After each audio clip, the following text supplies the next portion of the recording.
सुप्रभात मेरे प्यारे बच्चों। आज आप सभी लोग हिंदी व्याकरण में शब्द विचार के विषय में अध्ययन करेंगे। आप सभी लोग तो जैसा कि शब्द विचार जब मैं आप सभी लोगों को पढ़ाया था तो उस समय मैं बताया था कि शब्द में शब्द पर ही विचार किया जाता है। तो इससे पहले जो आपका शब्द भेद था, इससे पहले उत्पत्ति के आधार पर जो आपके शब्द का जो भेद था वह मैं आप सभी लोगों को समझा चुका हूँ। तो आज रचना या बनावट के आधार पर शब्द भेद और अर्थ के आधार पर जो शब्द भेद है उसके विषय में आप सभी लोग आज अध्ययन करेंगे। तो आइए रचना या बनावट के आधार पर शब्द भेद। तो रचना या बनावट के आधार पे जो शब्द के जो भेद होते हैं वह आपके 3 भेद होते हैं। पहला यौगिक शब्द, दूसरा रूट शब्द, तीसरा योग रूट शब्द। तो रचना या बनावट के आधार पर जो शब्द के भेद होते हैं वह आपके 3 भेद होते हैं। यौगिक शब्द, रूट शब्द, योग रूट शब्द। तो आइए यौगिक शब्द किसे कहते हैं? यौगिक शब्द जो होते हैं वे 2 शब्दों से मिलकर बने हुए जो शब्द होते हैं आपके यौगिक शब्द कहलाते हैं। जबकि यौगिक शब्द जो है खुद 2 शब्दों से मिलकर बना हुआ है। जब इसे अलग करेंगे इसका जो मूल शब्द योग धन इक, यौगिक शब्द का जो मूल शब्द योग है और एक प्रत्यय लग करके आपका यौगिक शब्द बना हुआ है। तो जब यौगिक शब्द खुद 2 शब्दों से मिलकर बना हुआ है तो आप परिभाषा भी यही बना सकते हैं कि वे शब्द जो 2 शब्दों से मिलकर बने हुए होते हैं वे जो शब्द होते हैं आपके यौगिक शब्द कहलाते हैं। जैसे पुस्तकालय है, पहला शब्द है आपका पुस्तक, दूसरा शब्द है आलय। तो इन दोनों का जो योग है वह आपका पुस्तकालय है। तो पुस्तकालय शब्द जो है यह आपका यौगिक शब्द है। अब आइए रूट शब्द। तो रूट शब्द किसे कहते हैं? जिन शब्दों को अलग नहीं किया जा सकता है वे जो शब्द होते हैं आपके रूट शब्द कहलाते हैं। किसी भी कीमत पर रूट शब्द को अलग नहीं किया जा सकता है। यदि अलग कर भी देंगे तो उसका जो सार्थक अर्थ है, उसका सार्थक जो अर्थ है वह सब अपने सार्थक अर्थ को व्यक्त नहीं कर पाएगा यदि अलग कर देंगे तो। इसलिए जिन शब्दों को अलग नहीं किया जा सकता है वे जो शब्द होते हैं आपके रूट शब्द कहलाते हैं। जैसे आपका जल शब्द है। जल शब्द का जो अर्थ होता है वह पानी होता है। यदि इसे अलग भी कर देंगे इसका जो सार्थक अर्थ है वह समाप्त हो जाएगा। क्योंकि जब शब्द की बात होती है 1 वर्ण वाले भी शब्द होते हैं, 2 वर्ण वाले भी शब्द होते हैं और 3 वर्ण वाले भी शब्द होते हैं। यदि मान लीजिए रूट शब्द को आप अलग कर देंगे तो इसका जो सार्थक अर्थ है वह समाप्त हो जाएगा। तो रूट शब्द वे शब्द होते हैं जिन शब्दों को अलग नहीं किया जा सकता है तो वे जो शब्द होते हैं आपके रूट शब्द कहलाते हैं। जैसे जल है, मेज है, हवा है आदि जो शब्द होते हैं आपके रूट शब्द कहलाते हैं। अब आइए योग रूट शब्द किसे कहते हैं? योग रूट शब्द वे शब्द होते हैं जब योग शब्द लिखा हुआ है तो यह स्पष्ट है कि दो शब्दों से मिलकर बने हुए होंगे। यह ध्यान रखिएगा, जब योग है तो यह स्पष्ट है कि वो दो शब्दों से मिलकर बने हुए होंगे।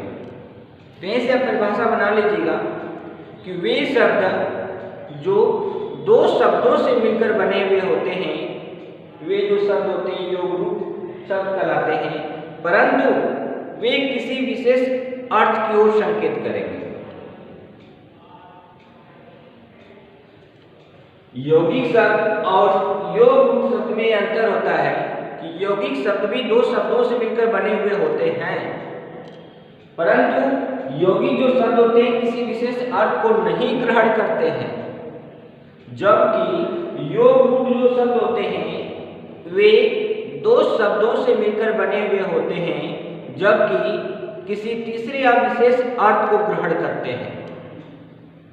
जब तक कि दो शब्दों से मिलकर के जब तक कि तीसरे अर्थ को ग्रहण नहीं करेंगे, किसी विशेष अर्थ को संकेत नहीं करेंगे, तो वे शब्द आपके योग रूप शब्द नहीं हो सकते हैं।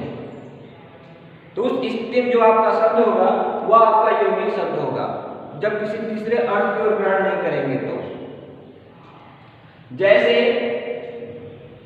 आपका जो दस शब्द है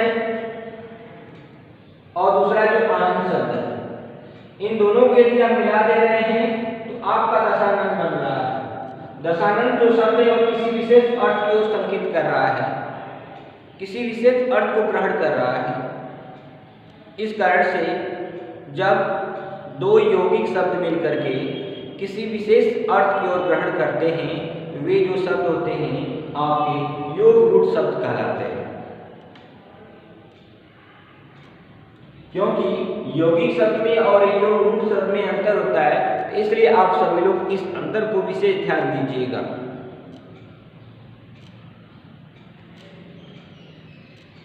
अब आइए अर्थ के आधार पर शब्द भेद।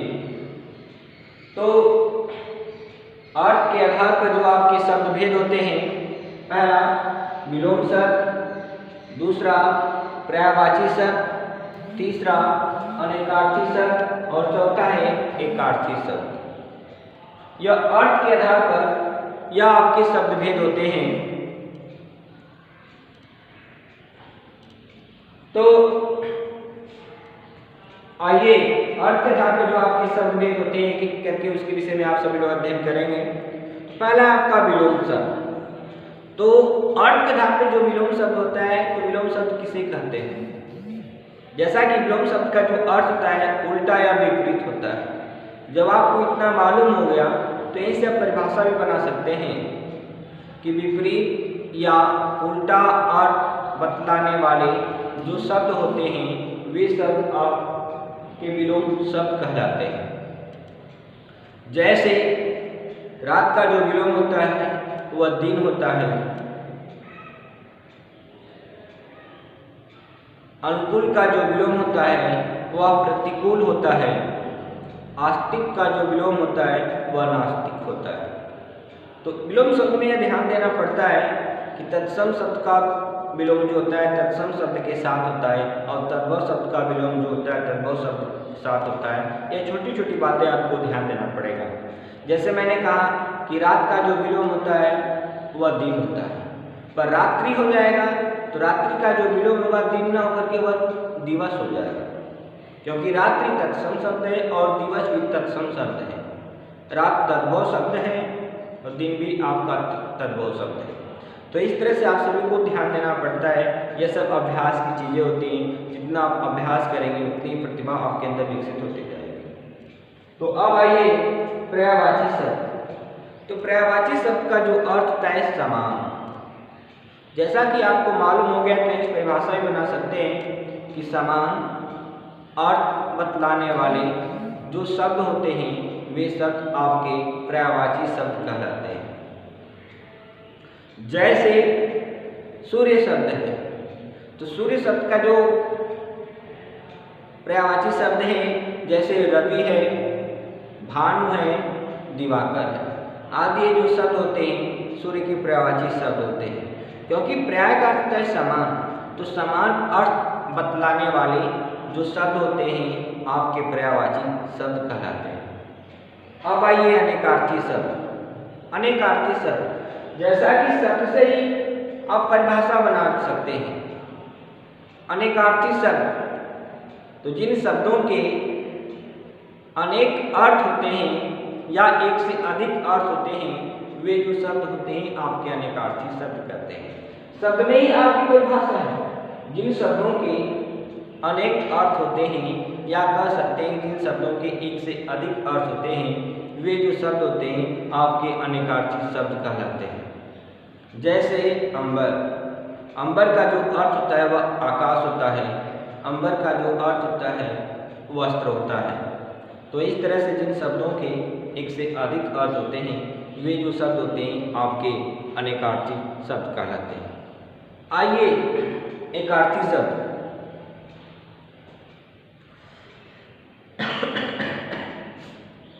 एकार्थी शब्द किसे कहते हैं? वे शब्द जो मुख्य रूप से एक ही शब्द रखते हैं। कुछ ऐसे शब्द होते हैं जो मुख्य रूप से केवल एक ही शब्द रखते हैं, वे जो शब्द होते हैं आपके एकार्थी शब्द कहलाते हैं। या कह सकते हैं कुछ ऐसे शब्द होते हैं जिनका मूल रूप में केवल एक ही अर्थ होता है, तो ऐसे जो शब्द होते हैं वे आपके एकार्थी शब्द कहलाते हैं। जैसे कह सकते हैं कि पूजा, नदी आदि ये जो शब्द होते हैं, कपड़ा आदि ये जो शब्द होते हैं आपके एकार्थी शब्द होते हैं, क्योंकि इन शब्दों में कुछ मूल रूप में एक ही अर्थ प्रतीत होता है। तो इस कारण से ये जो शब्द होते हैं आपके एकार्थी शब्द कहलाते हैं। तो इस तरह से शब्द विचार में आप सभी लोग, इससे पहले मैं उत्पत्ति के आधार पर शब्द के भेद मैंने बताया, आज मैंने रचना के आधार पर शब्द के भेद मैंने बताया, अर्थ के आधार पर शब्द के भेद मैंने बताया। तो इसके बाद आप सभी लोग प्रयोग के आधार पर शब्द के भेद पढ़ेंगे आगे, और इसका जो प्रश्न अभ्यास है, इस प्रश्न अभ्यास के भी विषय में बताऊंगा अगले वीडियो में। उसकी जो प्रश्न अभ्यास की जो छायापूर्ति है वह लिख कर के भी मैं आप सभी लोगों के पास भेजूंगा। तो इस तरह से जितना मैंने आज समझाया आप सभी लोग उसका ध्यानपूर्वक अध्ययन करेंगे, अपनी जिम्मेदारियों के साथ आप सभी लोग अध्ययन करेंगे और पढ़ेंगे। इसके साथ आज का दिन आप सभी लोगों का मंगलमय हो। धन्यवाद।